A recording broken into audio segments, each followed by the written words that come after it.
Hello, thank you for joining me. My name is Greg, and I'm a U.S. military combat veteran speaking to you with a heavy heart and a deep sense of duty. I never imagined I'd be talking about combat troops deployed on the streets of an American city, but that's exactly what's happening right now in Los Angeles. In response to ongoing protests, a full battalion of United States Marines has been sent to support law enforcement in LA, an unprecedented move that raises serious questions about our democracy and the role of our military at home.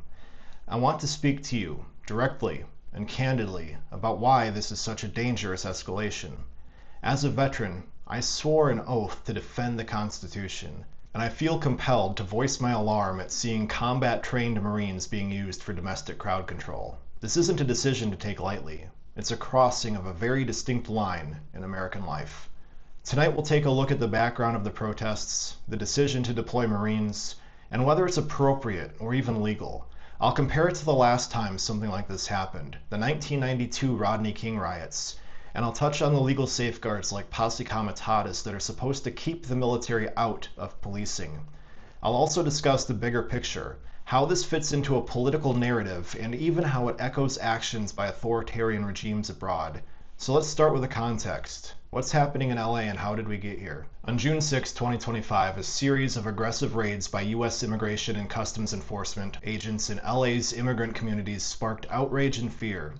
Within hours and days, thousands of people took to the streets to protest what they saw as a heavy-handed federal action targeting immigrants.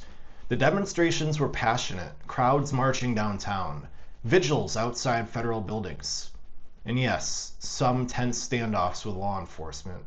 But for the most part, these were ordinary Angelenos, families and community members, standing up for their neighbors. But as the weekend went on, isolated incidents of vandalism and clashes were reported. Trash cans burned, a few storefronts were damaged, some vehicle fires. The kind of turmoil that sometimes flares up when emotions run high. Now, to be clear, I'm not defending the vandalism in any way.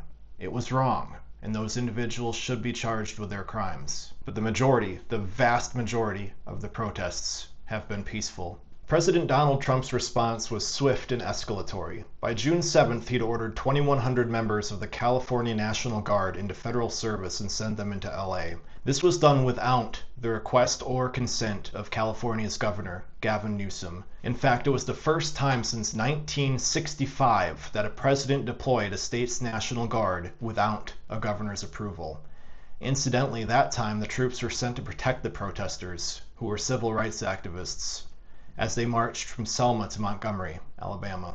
Governor Newsom and local officials were furious. They said LA didn't need this militarized response and that the president is overstepping his authority. Newsom announced that the state would sue over what he called an unlawful, unprecedented federalization of the Guard. In a letter, Newsom's office warned that Trump was manufacturing a crisis for political ends. LA's mayor, Karen Bass, blasted the move as a chaotic escalation. For a moment, let's just think about how extraordinary these actions are. The president essentially seized control of California's National Guard and sent them into a major American city over the objections of that state. But don't take my word for it. Here's what some constitutional experts have to say. Erwin Chemerinsky, a widely respected constitutional law scholar, says, quote, "For the federal government to take over the California National Guard without the request of its governor to put down protests is truly chilling. It's using the military domestically to stop dissent. It certainly sends a message as to how this administration is going to respond to protests. It's very frightening to see this done." End quote. As a veteran and as an American, I share that fear. And yet, even that dramatic step was just the beginning of the escalation. Over the weekend, as protests continued, the Trump administration went even further.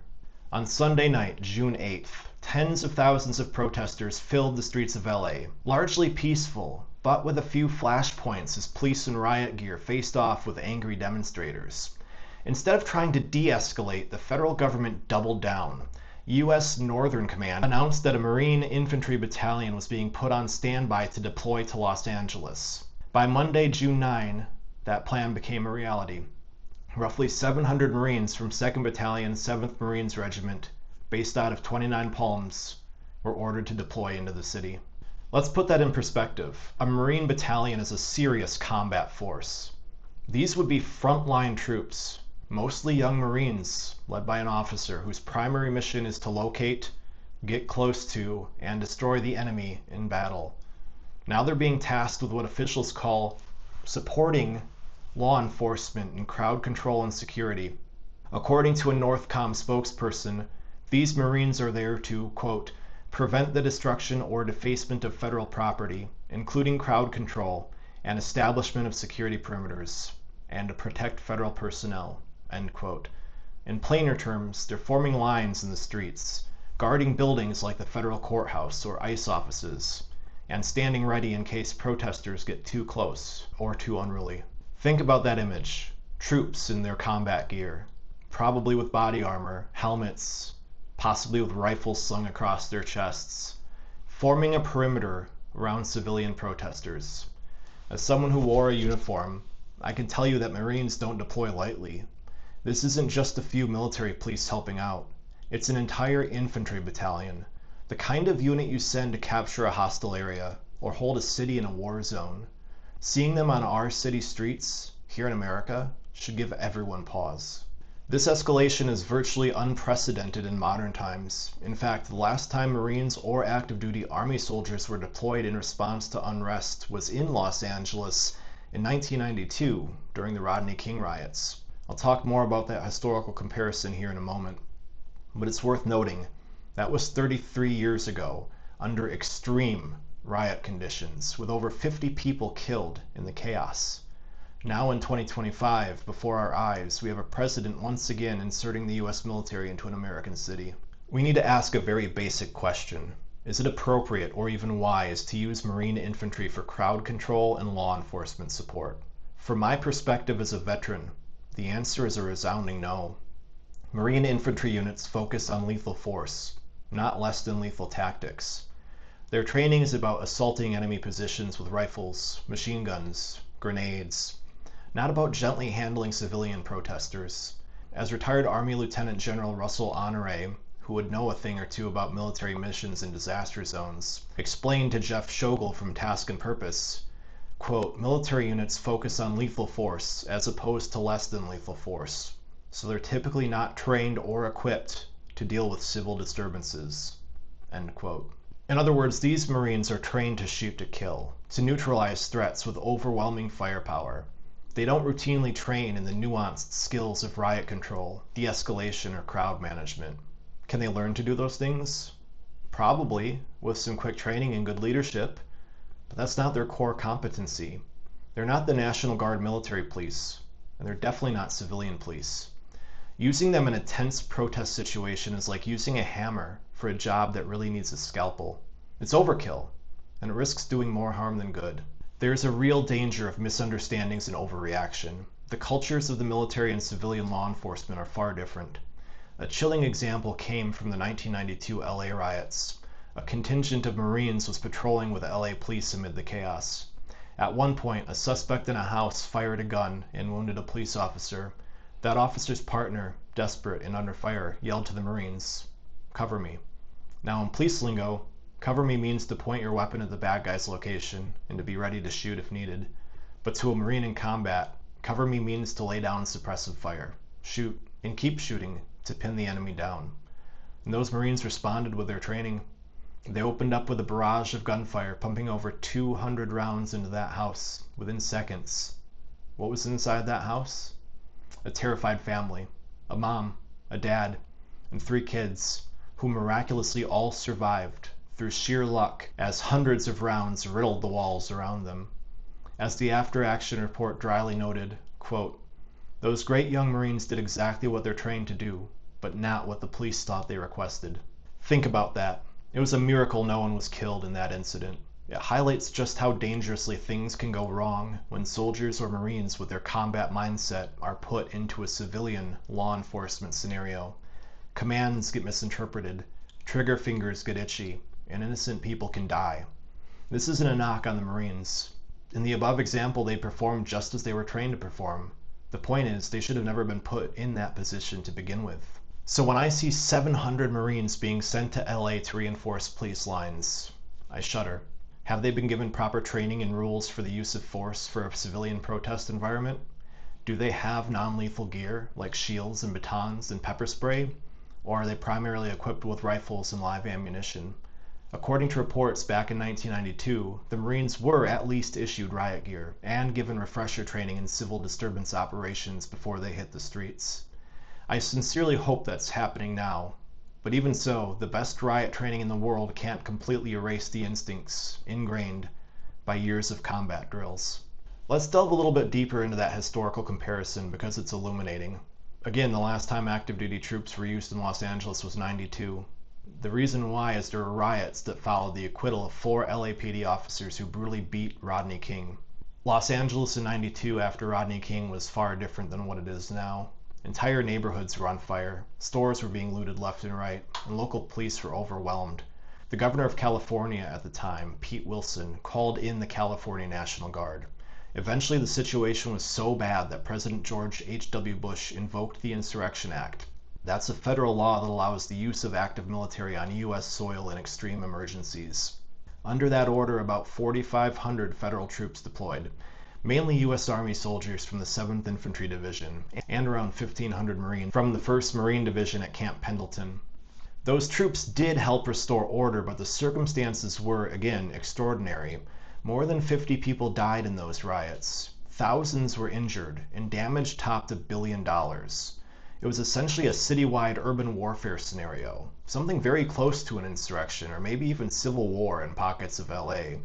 The use of active duty military was seen even then as a last resort, and importantly, it was done in coordination with California officials and under clear legal authority through the Insurrection Act. Fast forward to now, 2025 is not 1992. What's happening in LA today in no way approaches the carnage of the Rodney King riots. Yes, there have been some violent episodes. A police car burned here, some rocks thrown there, but nothing like the scale of mayhem was in 1992. We're talking protests, primarily peaceful demonstrations with some unrest at the fringes. LA's own police and the state's National Guard, if needed, could certainly handle this. In fact, Governor Newsom specifically said there was no need for the National Guard to even be deployed in this manner. He said it was an inflammatory move, and the LA County Sheriff and the Mayor have also not requested any federal assistance. Yet President Trump went ahead and not only federalized the Guard, but also sent Marines. The contrast with '92 couldn't be more stark. Then federal troops came at California's request to help in a dire emergency. Now they're being thrust upon California, against its will, in a situation that, by most local accounts, is under control. That's why many, including myself, suspect this move isn't truly about restoring order, because order was being maintained, or at least was manageable, before the feds stormed in. Let's talk law. As a military veteran, I'm no lawyer, but every one of us in uniform is taught about the Posse Comitatus Act and the limits on using the military at home. The Posse Comitatus Act of 1878 is a federal law that basically says you cannot use the U.S. Army, and by extension the other branches, as domestic police. It passed after Reconstruction to end the use of federal troops in law enforcement in the post-Civil War South. In simple terms, Posse Comitatus is why the military can't just be sent into, say, Chicago to start arresting gang members, or into a city to break up a street protest. That's the job of civilian police, or at most, the National Guard under state control. There's a solid principle behind this.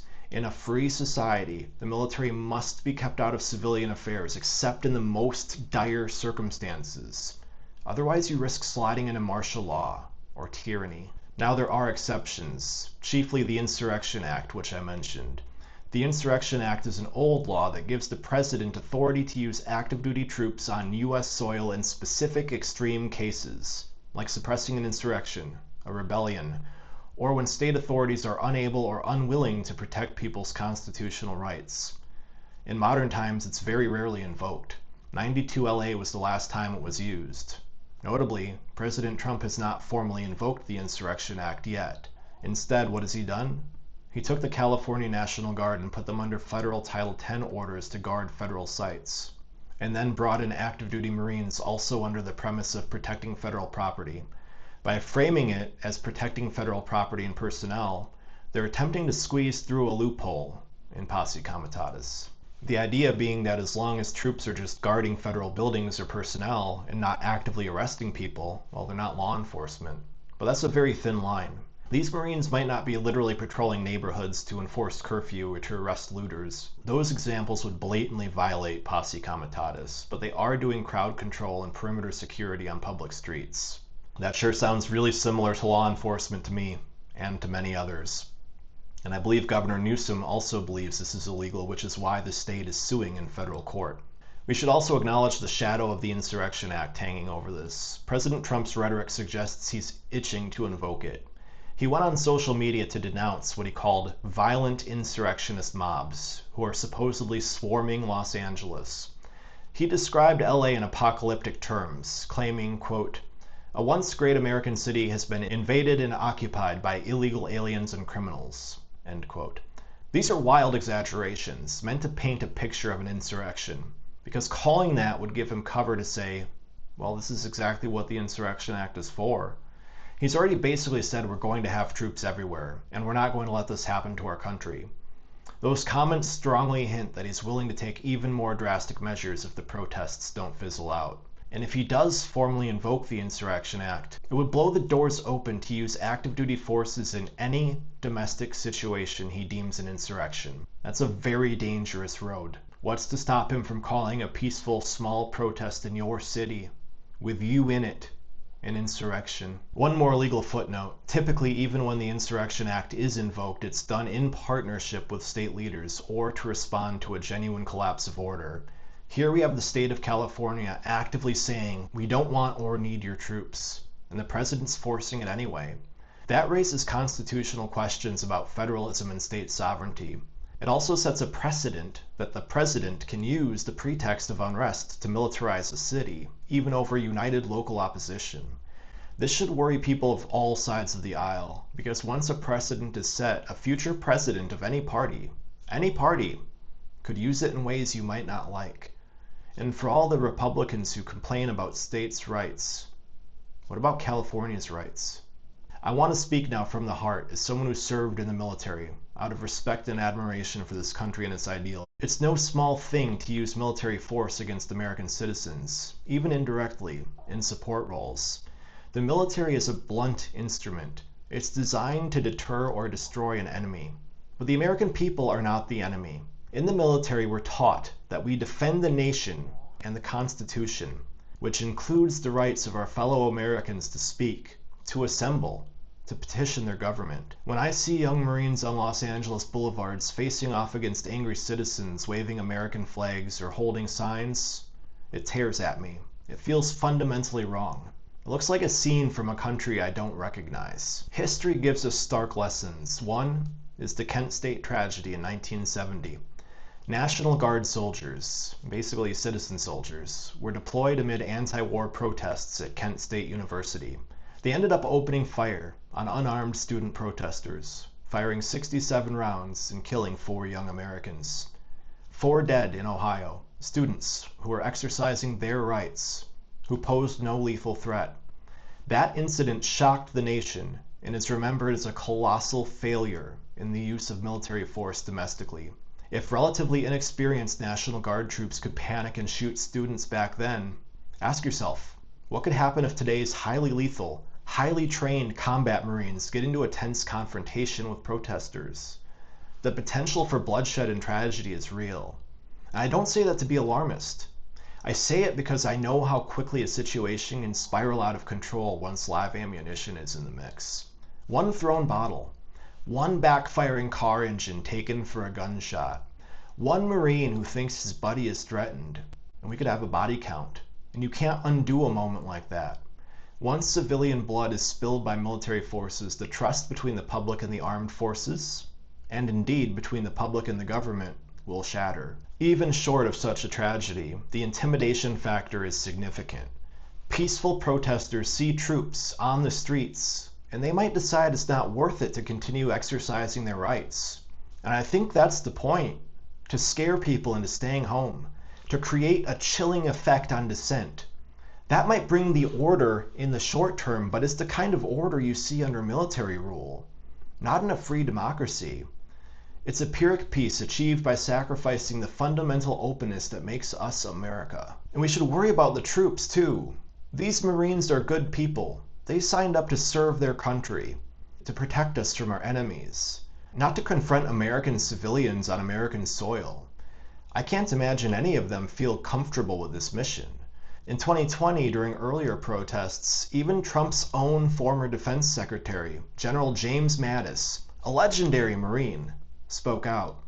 He warned that Trump's divisive approach and threats to use the military against protesters were eroding the Constitution and dividing the country. Other retired generals and admirals said similar things. The military should never be used as an internal tool of repression. I hope the current military leadership remembers that. The strength of our military isn't just in our weapons. It's in the respect our people have for us. We lose that if we turn the guns inward. Now we have to discuss the elephant in the room. Why would the administration do this? Why send Marines into a situation that most say was being handled, and in a way that breaks decades of norms? Well, unfortunately, the answer appears to be politics. Cynical, dangerous politics. I went into the possible motives and benefits to the current administration more in my last video that you can watch on this channel. What we have to understand here, though, is that creating a sense of crisis can be politically useful for an authoritarian-minded leader. If people are afraid of mobs and chaos, they might be more willing to accept authoritarian measures. If the evening news shows skirmishes between protesters and federal troops, viewers at home might think, well, thank goodness President Trump is cracking down, otherwise look at how bad things would be. It's a strategy of manufacturing unrest to justify repression. I hate to say that about my own government, but the pieces of the picture are all visible right now. And as an American who supports and respects this country, it's painful to witness. When I swore my oath as a military member, I never thought I'd be drawing parallels between my country's actions and those of authoritarian regimes overseas, but consider what we're seeing and compare it to some recent world events. Authoritarian governments often use the military to quash dissent and intimidate the public. It's one of the clearest warning signs of a democracy that's in trouble. Take Belarus in 2020. After a disputed election, massive peaceful protests filled the streets of Minsk and other cities. Their dictator, Alexander Lukashenko, responded with brute force. He unleashed a widespread, brutal crackdown on peaceful protesters, sending in riot police and troops to beat and detain people. Belarusian security forces arbitrarily detained thousands and reportedly tortured hundreds in custody, just to terrorize people into silence. The images of helmeted officers clubbing unarmed protesters in Belarus shocked the world, but they succeeded in largely snuffing out the demonstrations through fear and violence. Or consider Myanmar in 2021. The military staged a coup, and the citizens rose up in protest by the hundreds of thousands. How did the generals respond? Not with dialogue, but with rifles and bullets. The Myanmar junta's troops opened fire on crowds, even at times using sniper rifles and machine guns on unarmed demonstrators. In just the first few months, they killed over 500 civilian protesters, according to international observers. On one single day, the country's Armed Forces Day parade, grotesquely enough, dozens upon dozens of people were gunned down in the streets by security forces. It was a massacre, done to cement the military's rule through raw fear. Now, I'm not saying that America in 2025 is equivalent to those situations. We're thankfully not at that point yet. Our troops have not been ordered to fire on anyone, and I hope they never will be. But the common thread, deploying military forces to confront and intimidate protesters, is present. It's the philosophy that dissent is something to be crushed by force, rather than addressed through democratic dialogue. In healthy democracies, protests are resolved by listening to grievances, negotiating, and sometimes just enduring people yelling at you because it's their right to do that. In authoritarian states, protests are resolved by sending in the army to scare people off the streets. I'm afraid we're starting to follow that path. The fact that we can even find parallels between what's happening in LA and what happened in places like Belarus or Myanmar should send a chill down every American's spine. We're better than this. Or at least we're supposed to be. I want to conclude on a personal note and a call to action. This is not a normal situation, and we can't treat it as one. The deployment of Marines on U.S. soil against a domestic protest is a serious red line. It's something Americans of all backgrounds, liberal, conservative, military, civilian, need to pay attention to. Today it's LA. Tomorrow it could be any one of our cities if this becomes an accepted response to unrest or protests that Trump doesn't like. As a veteran, I implore my fellow service members and veterans, remember your oaths. We swore them to support and defend the Constitution of the United States against all enemies, foreign and domestic. The oath is to the ideals of our nation, not to any one leader or party. If you're in uniform and you're feeling uneasy about these orders, you're not alone, and it takes courage to speak up. But protecting the integrity of our military and our democracy is paramount. Former military leaders like General Mattis have shown that courage in criticizing unconstitutional or dangerous orders. Our current military leadership must likewise have the integrity to advise against the misuse of troops and to ensure any mission they undertake is lawful and justified, not just a political stunt. To my fellow citizens, stay vigilant and informed. Don't let propaganda convince you that your neighbors exercising their First Amendment right are mobs or your enemies. Recognize what is normal and what is not. Armed troops policing our streets is not normal in America, and we should accept it as the new norm. Use your voice. Contact your representatives. Support organizations that are challenging these actions legally. Have conversations about this with your friends and family. Public pressure matters. If enough people across the spectrum say no, this goes too far, even a president will have to listen or face consequences. I also urge everyone, keep protests peaceful. We want to deny the imagery of violence to those who want a crackdown. The overwhelming majority of protesters are peaceful. It's their right, and it's powerful. Violence by a few can be used as the rationale to punish the many. Don't let a small fringe or provocateurs tarnish the cause of those legitimately speaking out against injustice. No matter how stressful it can be, no matter how frustrating, don't resort to violence. Finally, we need to ask ourselves what kind of country we want to be. I served in the military because I believe in America, the America that stands for freedom, for the rule of law, for government by the consent of the governed, not government by the barrel of a gun. We cannot let fear or anger push us into embracing a militarized version of America. Our communities are not battlefields. Our fellow Americans, even if we disagree with them, or even if a few break the law, are not enemy combatants. The minute we start treating them as such, we undermine the very essence of the United States. So I'm calling on President Trump and his administration, stand down the active duty troops. Trust the local and state officials to handle the protests in ways that respect their citizens' rights.